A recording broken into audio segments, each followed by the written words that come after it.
Fala galera, que aconteceu mais um vídeo aqui do canal. Mais um vídeo aqui do canal. Vou falar que a cor do meu prédio é essa dali, ó. Entendeu? E também a escada do meu prédio é essa daqui, ó. Entendeu? A escada do meu prédio.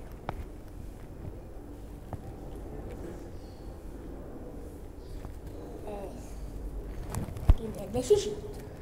E também muito legal. E mais uma coisa.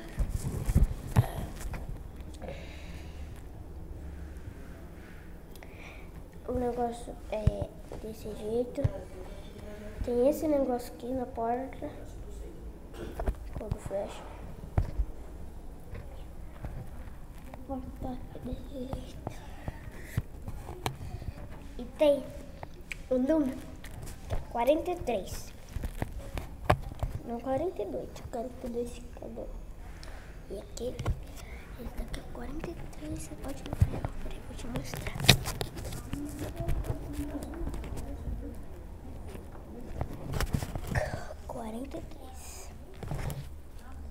Peraí. Focou. 43 é a minha porta. É desse jeito. E é 43.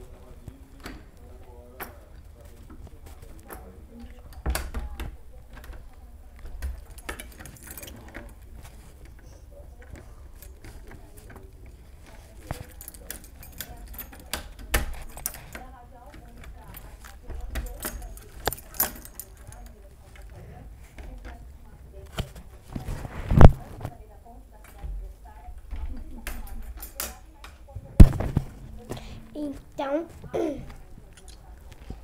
a do meu prédio. A cor do meu prédio é laranja e fica perto do prédio laranja, fica perto do prédio amarelo.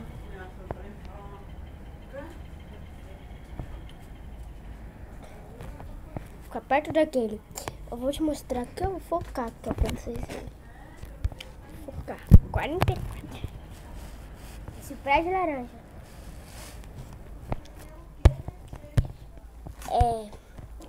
Foi isso, galera, meu vídeo. Dicas sobre o meu prédio.